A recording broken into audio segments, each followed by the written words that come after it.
Hey guys, we're coming at you day after the patio, and sometimes you might wonder, where does the patio go when we're not having the patio? Well, we're in the attic at the church in this wonderful tower of stuff. This is the patio, and I thought it'd be a cool setting to just do a little follow-up message to yesterday's message. We started a brand new series called Common Thread, Understanding the Bible from Beginning to End, where we're going to be looking at, over this fall, the whole Bible. How can we can understand what the whole Bible is talking about.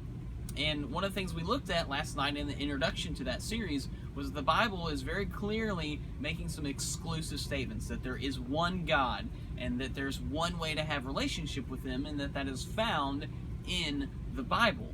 We live in a society that has trouble with exclusive statements. Labeled like intolerant and bigot get put on you if you claim that you know what is true and other people are wrong. So I just want to help us out a little bit as we think through actually that truth does exist, and you're not a jerk if you claim to know what is true. So the first thing I want to point out is that every major religious system claims exclusivity. Christianity is not the only religion that says, hey, we know the right way to God. Every major religious system, every single one of them claims exclusivity. So it's not just us. Second thing that we need to remember is that truth by nature is exclusive. So if truth exists, and there's a pretty strong case that it does, then it's always going to exclude that which is untrue. So truth just by nature is exclusive. The third thing I want to point out is that everything can't be true. Like, every single thing cannot be true because there are mutually exclusive statements in our reality. And so a square can't be a circle, right? Something that's red can't be blue. Everything cannot be true because that would be absurd and it would be nonsense. Some people claim that truth is relative. What's true for you isn't necessarily true for me, but relativism is self-defeating.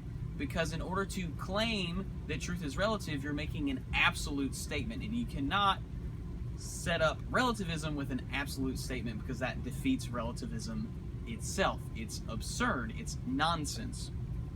Now, you could claim that there's no truth, that there's no such thing as truth. But then you have to ask the question, is it true that there's no such thing as truth? Again, that argument, it is self-defeating. And then you could claim, there's some people say, hey, there is truth, we just don't know what it is. We can't know it. Let's say that's something to consider, but that leads to hopelessness. And humans, looking throughout human history, we just don't do very well in systems where there is no hope. Our current president won his first campaign based on one thing, and that is hope. And so creating a system which there's no hope, that just doesn't work well. It doesn't align with reality. So reality tells us that there is such a thing as truth. That's what makes the most sense. And it's not bigotry, it's not intolerant to claim that you know what is true. What's important is that we need to remember that we do so in humility, in respect, with kindness, and in love. Not hitting people over the head with truth, but introducing people to truth.